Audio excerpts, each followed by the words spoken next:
Hey mama, if you're listening to this, you might be carrying a secret that feels too heavy to speak out loud.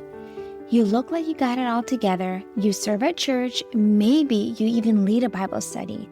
You smile when you drop off the kids, but no one sees the other side of you, the one that comes out behind closed doors.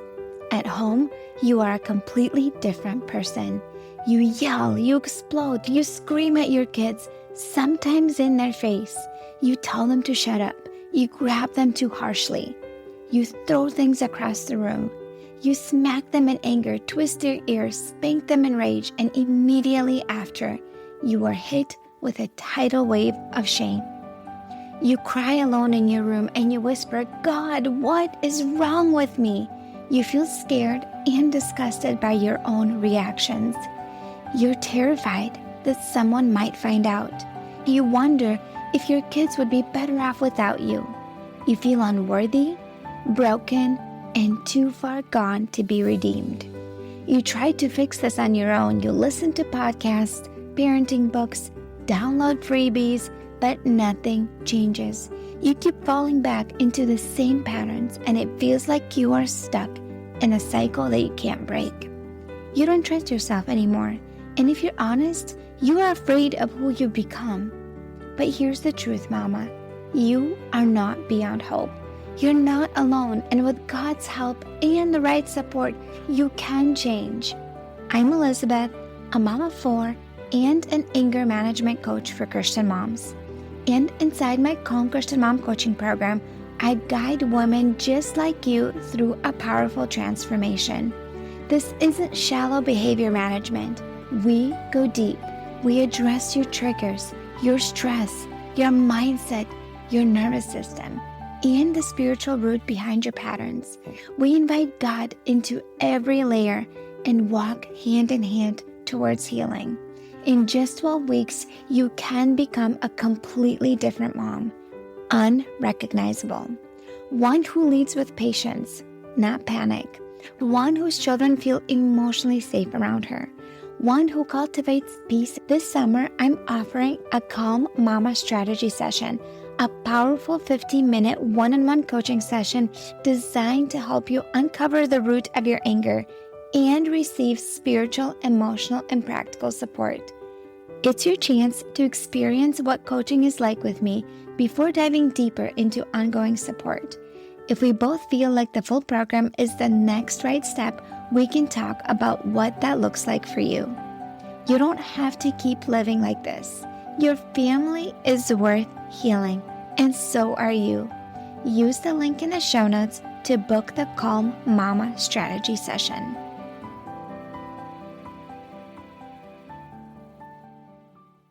Before we jump into the episode, what I want you to know is that I have an amazing resource that I put together for you, and it is 5 steps to break free from mom rage shame.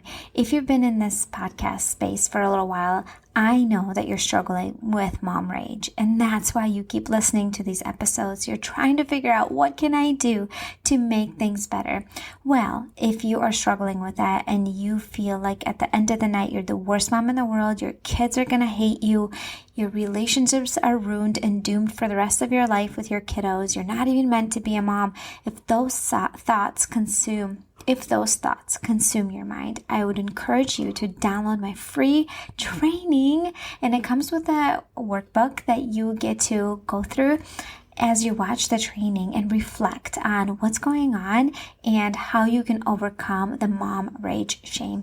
The link is in the show notes. I'm so excited for you to get your hands on this resource. I will guide you step by step along the way.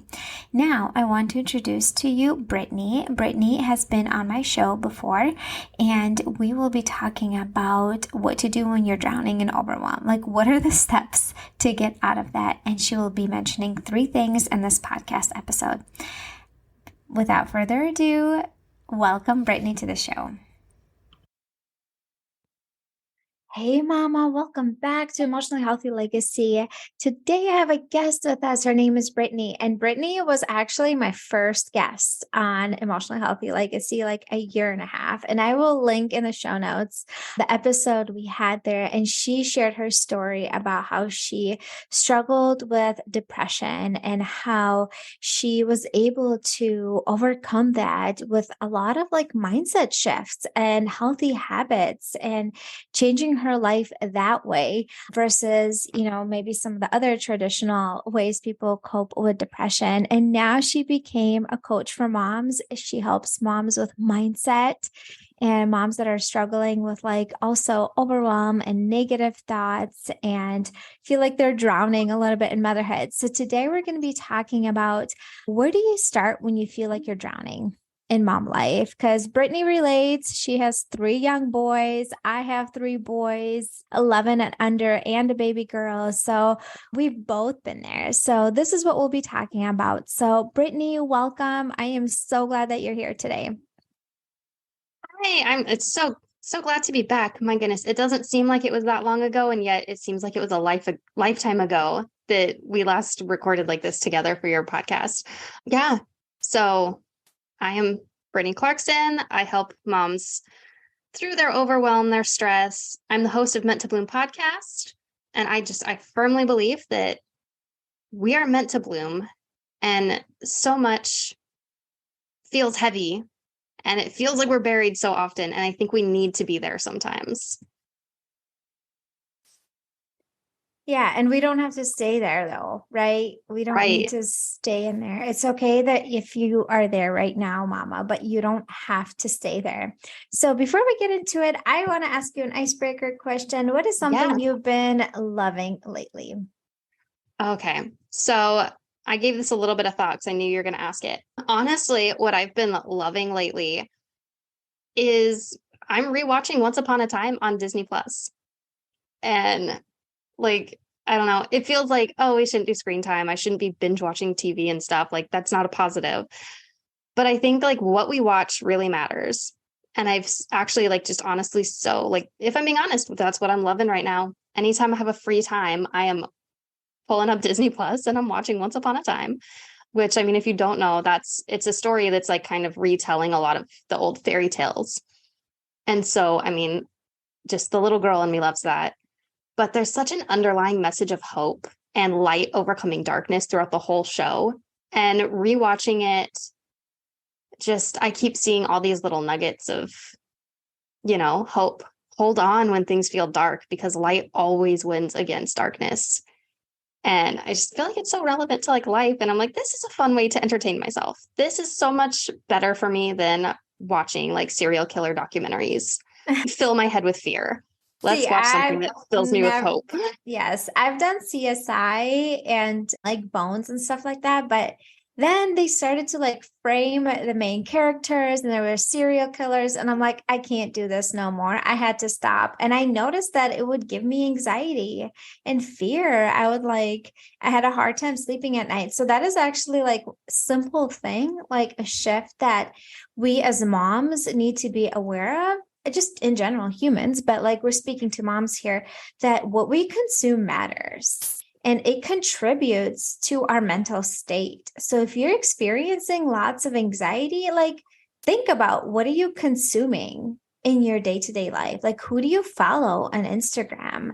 Like what is your mind filled with? What do you listen to? What kind of podcasts? What do you watch? Because it really, really matters because the content we consume, it creates these thoughts for us and like belief systems, things that we start to believe. And like, I'm sure you've heard of it. Like the 5 people that you surround yourself the most with is like who you become like. And so if you constantly surround yourself with negative media, negative stuff, like it's going to affect your mindset for sure. And so like I just had a episode released today on my show as we're recording on March 8th, but it was about like how spending time with God, like you become more like him. You know how we say, oh, spending time with friends, you become more like your friends. So surround yourself with good friends. And like God is an individual that you can spend time with. And the more you spend time with him, you're going to become more like him. So if you want that more in your motherhood,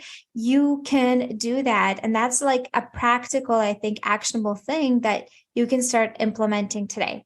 So right now we're going to be talking about overwhelm.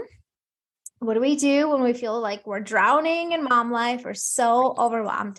So Brittni, what do you like? How would you describe overwhelm? And what do you think contributes to overwhelm in motherhood? Okay. So overwhelm, I have heard many times that like overwhelm is not having too much to do. It's not knowing where to start. And I believe that, but also I think overwhelm we kind of create for ourselves sometimes by just not looking at the big picture. Instead, we're looking at every single thing that has to happen. We're looking at all of it at once as tasks instead of looking as priorities and themes and like what's actually important to us. And I think when we get disconnected from our real purposes, when we get disconnected from our real priorities, we get really focused in on, I have a lot of things to do.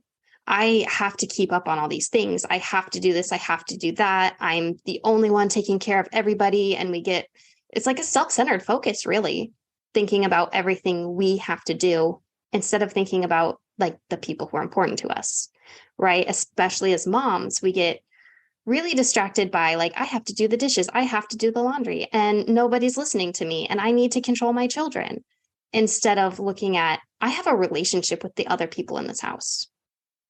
And that relationship to me is the number one priority over how clean is my house? How well am I doing at keeping myself from appearing like a hot mess to everyone around me? You know what I mean? So I really think overwhelm is looking at everything that needs to be done instead of looking at everything that is important. That is well said. And I think I relate with that when I think about like when I feel overwhelmed, it's always like, oh my gosh, I have this and this and this and this and this and this to do. And I'm the only one doing it. And nobody wants to help me. And everyone's resisting to wanting to help me. And like, I think like for me personally, when I feel overwhelmed, what helps is like when my husband steps in and he's like, how can I help you? But not all of us have that, right? Like, and I have to first communicate with him like, I feel so overwhelmed right now. I feel like there's so much on my plate. I don't know where to start. Like, and I'll say that, like, I don't know where to start. There just seems like so much that needs to get done. And so like he usually is like, okay, what is really important? And like kind of like he's the one that kind of like, you know, grounds me in the sense. And he's like, okay, what do you need help with? Like, what is something that like I can do? What is something the kids can do? You know? So for me, having that support is really, really important. So what do you feel like?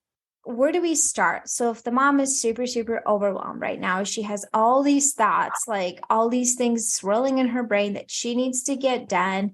Like, what is the first thing that she needs to do? Because like for me personally, one of the first things that helps is to actually write it down.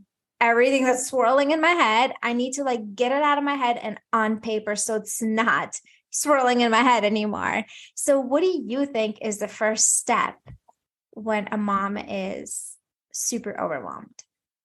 Yes, I totally agree. The brain dumping is a big part of it. What I would say is like the first thing I ever do anytime I feel overwhelmed coming up is I breathe and learning to like find a breath pattern that works for you it changes the situation because I have tried different kinds of breathing, like the box breathing and all types of stuff like that. And none of it like really calms me down. Sometimes it makes me anxious to try to breathe in a certain pattern. And what I found was the 4-7-8 method of breathing works really well for me. Except when I first learned about the 4-7-8 method, I misinterpreted what it meant. So typically on a 4-7-8 breath, you breathe in 1, 2, 3, 4, you hold it 1, 2, 3, 4, 5, 6, 7, and you breathe out 1, 2, 3, 4, 5, 6, 7, 8. That's a really long time to hold breath for someone who like feels like they have really small lungs. And like the way I misinterpreted it was because I have a history of being a dancer. And so when I thought breathe in 4, hold 7, breathe out 8, in my brain, I thought that's 1-8 count. Breathe in 1, 2, 3, 4, hold 5, 6, 7, breathe out on 8. Yeah. And so I felt silly when I realized I misinterpreted that, but I had the conversation with my therapist who told me about it. And she was like, well, if it's working for you, it's working for you. Don't worry about doing it right. Do what works for you. What's actually feeling like it's calming you. If it's working, it's working. It's the right way to do it then. So I take a big breath like that. And I do what I call recently, like I've been calling it a cleansing breath. When I'm breathing out on that exhale, I am envisioning the stress leaving my body. I'm allowing my muscles to relax. And I'm allowing myself to believe I don't have to hold on to the physical tension in my body right now. Because when we start to get really overwhelmed, we start to get that anxiety, that stress happening, your muscles start tightening up. You start giving yourself a headache. You start, clenching the jaw.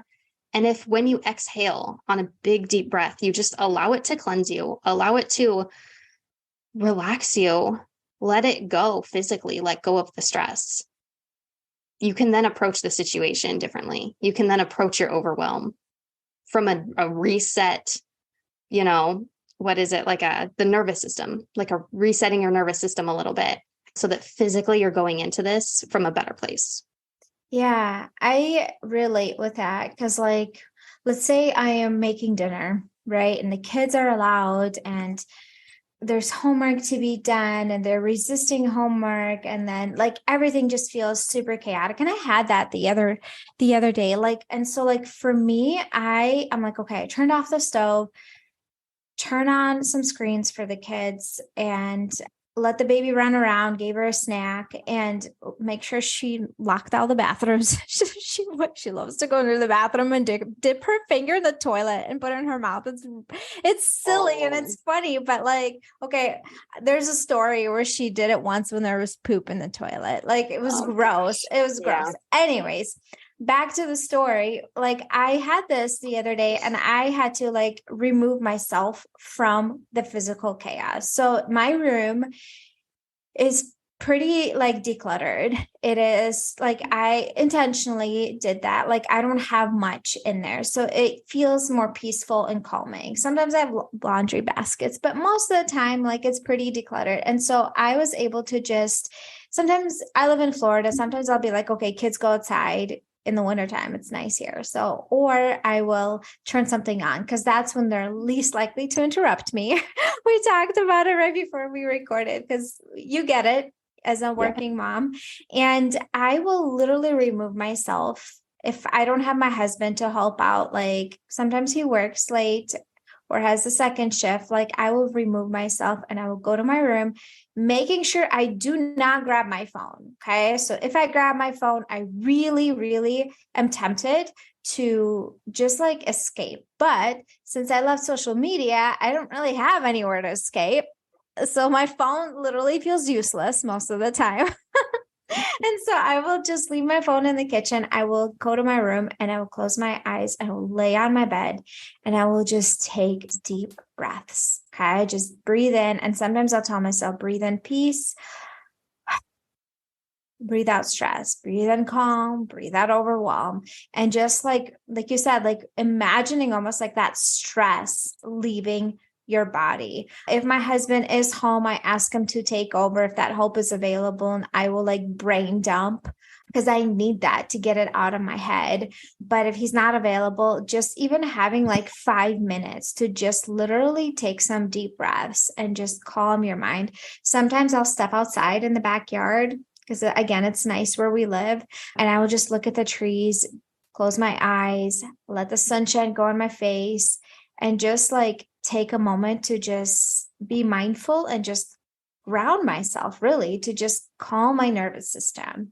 Because like overwhelm creates kind of almost like a threat response, right, in our brain. And then that contributes to us easily being emotionally dysregulated. So, okay. So step 1 is taking deep breaths. Okay. What is the next step, would you say?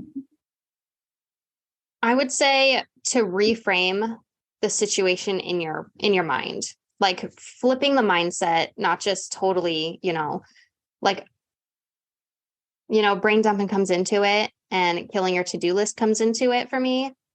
But before doing that, I think letting your mindset change as you're approaching the situations and to really get clear on like what your actual priorities are.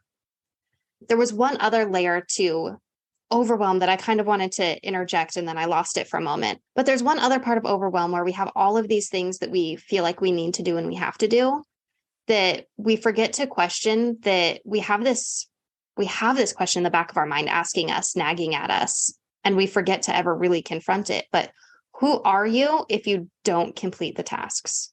I think that's like a hidden fear that a lot of us have is, what does it mean about me if I'm behind on all these things I feel like I need to be doing right now?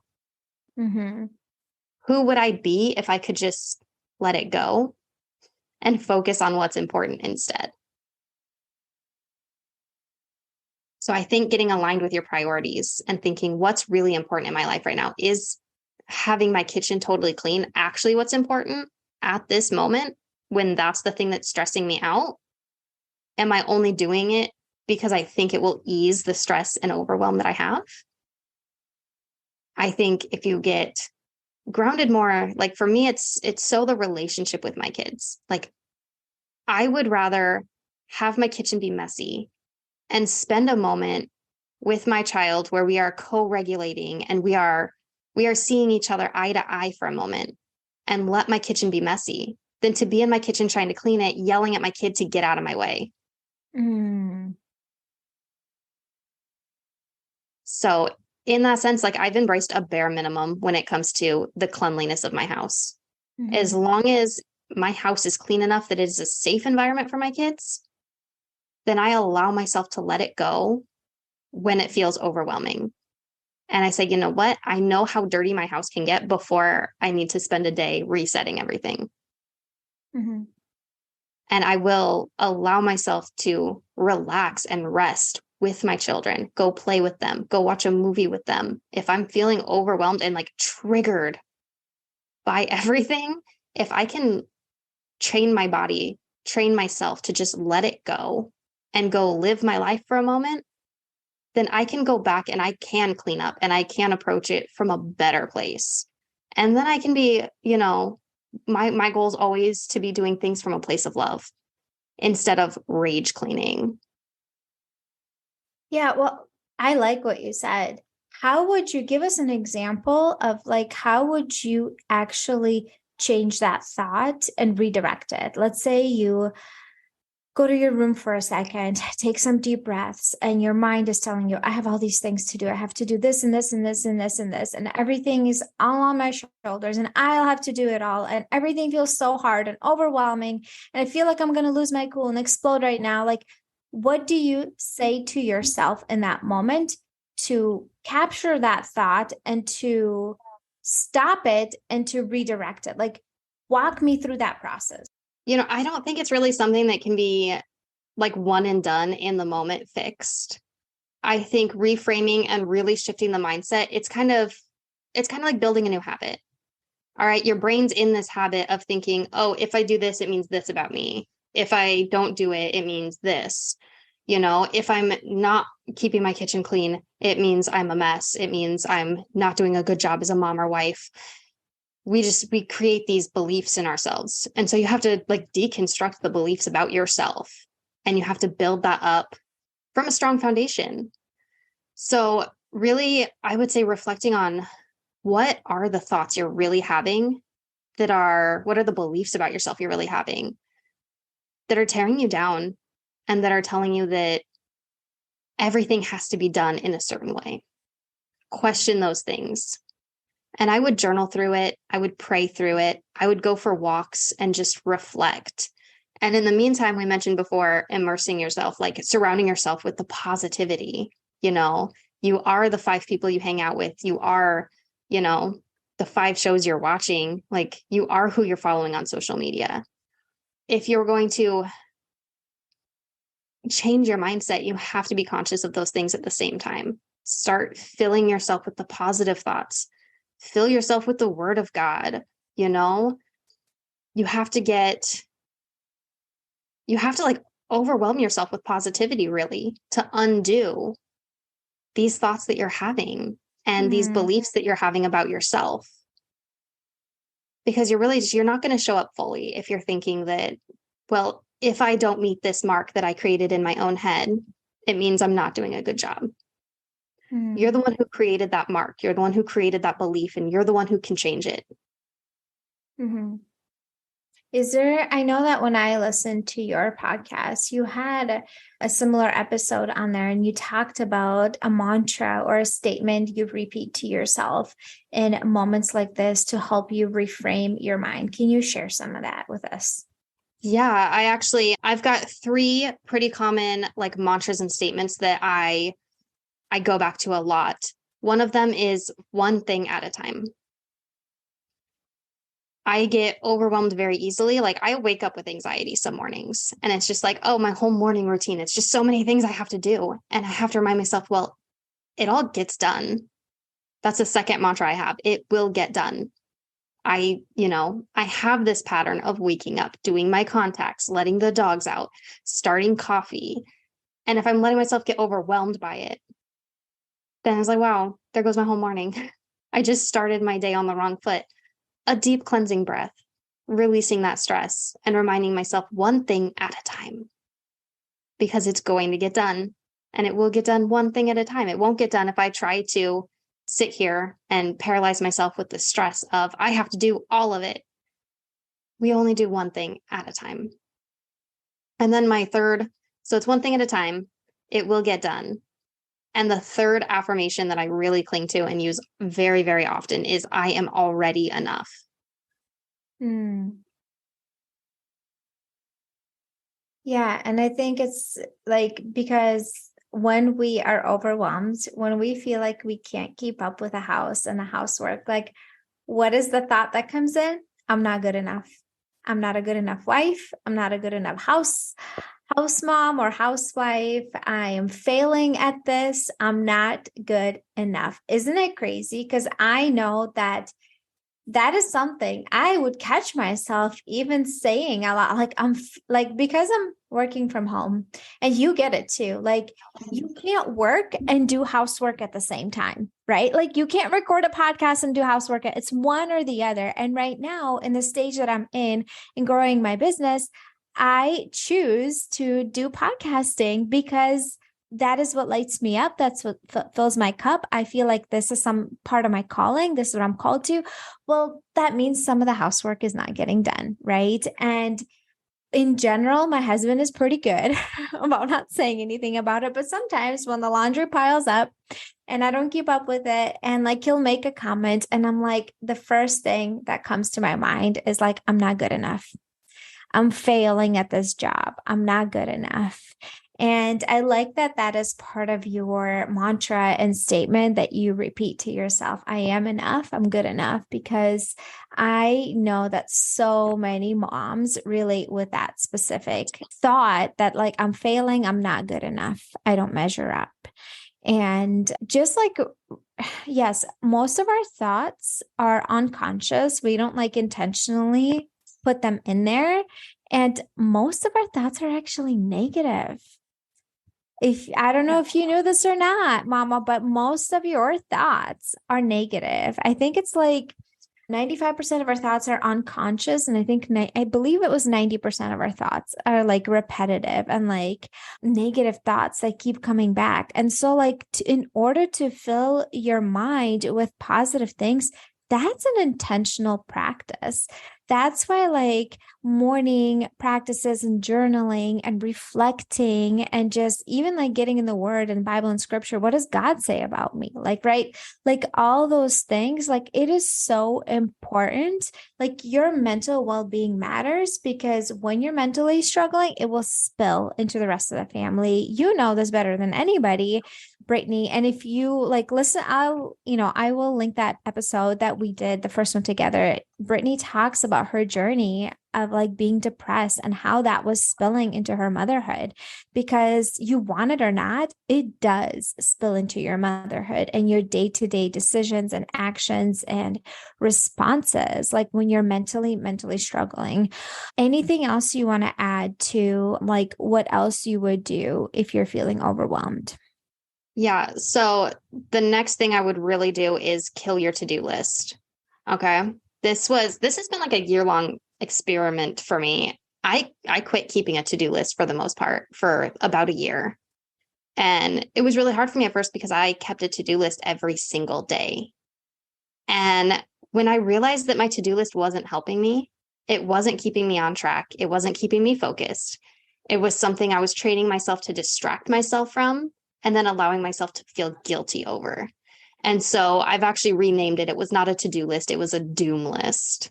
It was not a useful tool for me. So I have kept a to-do list probably like 5 times in the last year. I've not made it a habit to keep one anymore because I realized how just dangerous to my mental health it was being.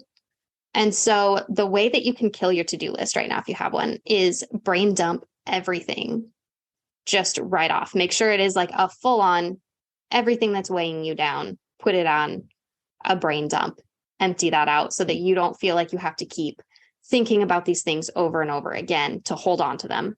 You put them on paper, you're not going to forget them. Okay. And then secondly, we do a priority matrix, which you can totally look up. These were, I believe it was created by Dwight Eisenhower, one of the presidents who created the interstate system and stuff. So I see him as a guy who got stuff done. I'm like, okay, if it worked for him, it worked for me. And so I've been using priority matrix for a couple years now. Priority matrix allows you to categorize everything on your to-do list as something that needs to get done by you, something that can be delegated, something that can be deleted completely. That's my favorite. And things that can be deferred for later.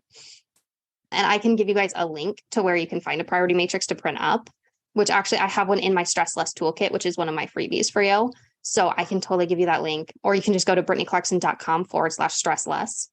And there will be a pretty little priority matrix printed up in there, along with a list of affirmations and some other things too, that'll be really helpful to anyone listening and resonating with this conversation, actually. But then after your priority matrix, actually take everything that's on that. Everything you decided you can delete, really delete it, get rid of it. Don't think about it again. You don't have to do it. If it's not urgent and it's not important, it doesn't really need to be done. Okay. And then you're going to have things to delegate. Go ahead, incorporate your kids, hire somebody if you can or need to, get your husband to do some of these things, whatever it is, go ahead and delegate those things. And whatever you determine can be deferred, I just go and put it in my planner. I put it on a Post-it note, and then I put it in my planner like 2 weeks from now so that I know those things are on hold. I'm not going to forget about them. They're in my planner, but I haven't decided when exactly to do them yet, but I know I can do them sometime in the future. And now you've curated your to-do list. You've minimized it. It's probably made like 5 or 6 things on it now, which is doable. 5 or 6 things on a to-do list. There was one interesting thing I learned recently about the difference between men and women and our to-do lists. So men typically will put 6 things on their to-do list and they will do 6 things. And then they feel really good about it, right? Because they did everything they set out to do. Women will typically put 26 things on their to-do list. And then we'll do 6 things. And then we'll feel like a garbage human because we didn't do the other 20. So I think doing this whole priority matrix, minimizing your to-do list down way small into something that's actually doable, I think is so helpful to do that. Yes, you're so right. And I relate with, writing too many things on my to-do list and not getting them all done. And I know like one of the things in your planners, like I believe like you had like, what is your priority for the day? Like you can't have 10 priorities for the day. Like what is your main like intention and priority for the day that you need to get done? And like some people just say even up to 3, just like 3, don't put 200 things on there and overwhelm yourself. So what would you say to the mama right now who feels stuck and like day-to-day overwhelm. She feels like it's just spiraling with her home and her kids. She's just chronically overwhelmed. Speak to that mama right now.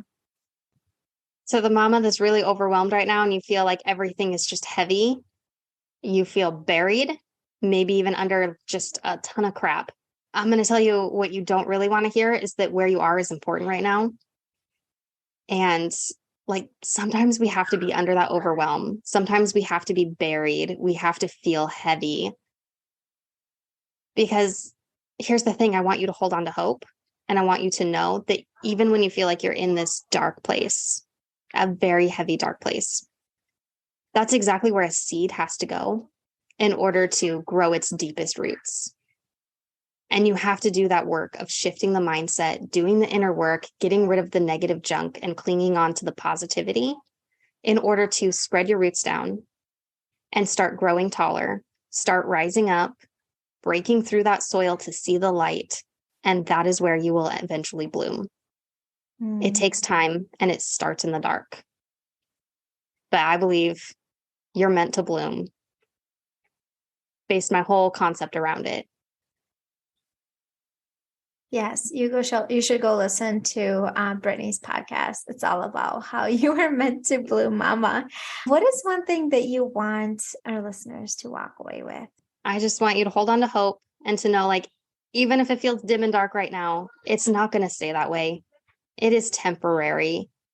And sometimes that darkness is necessary before you're going to see the light. I think you're so right. And I also think that many people that are truly doing well in life, right, who are truly happy, right? Like if you speak to them, they're genuinely in a good place in life. They all went through a dark season. You don't just have rainbows and butterflies in your life your whole time, right? Like we all go through like valleys and hills. And oftentimes in order to get to that place where we're blooming, right, we almost always, let's just say always, have to go through a hard, dark season that where we grow and evolve, what we learn, and it contributes to who we are today, because we wouldn't be like, you wouldn't be who you are today if you didn't go through that dark time in your life. I wouldn't be who I am today if I didn't go through my dark and hard seasons. And that is what God had to lead me through to get me to where I am today. Absolutely. Yeah. Brittni, this was so great. Thank you so much for being here. Where can our mamas connect with you? You're already on your favorite podcast listening app right now. So just go over and follow Meant to Bloom podcast. I hope you enjoyed this podcast episode with me and Brittni. She is such a gem and brought so much value and hopeful mindset shifts that you can start implementing today. So in the show notes, there's ways to connect with her. Go press on the links, go listen to her podcast. If you found value in this show, would you please share it with a friend? Maybe you have one mom friend that comes to mind that you know is struggling. Please share my show with her. And until next time. Hey mama, do you find yourself snapping over the smallest things, like spilled milk or constant whining, then feeling horrible afterwards? If you're tired of losing your temper and you want to show up with more patience, I have something for you. It's a free training called How to Be More Patient with Your Kids so you're not screaming over spilled milk. Inside, I'll walk you through 10 simple things you can start doing today to become a calmer, more Christ-like mom, even on the hard days. To get it for free, just leave a rating and review on Apple Podcasts and send a screenshot to hello@emotionallyhealthylegacy.com. Or if you'd rather skip the wait, you can grab it right now for just $27. The link is in the show notes. Let's help you become the peaceful, patient mom your kids need.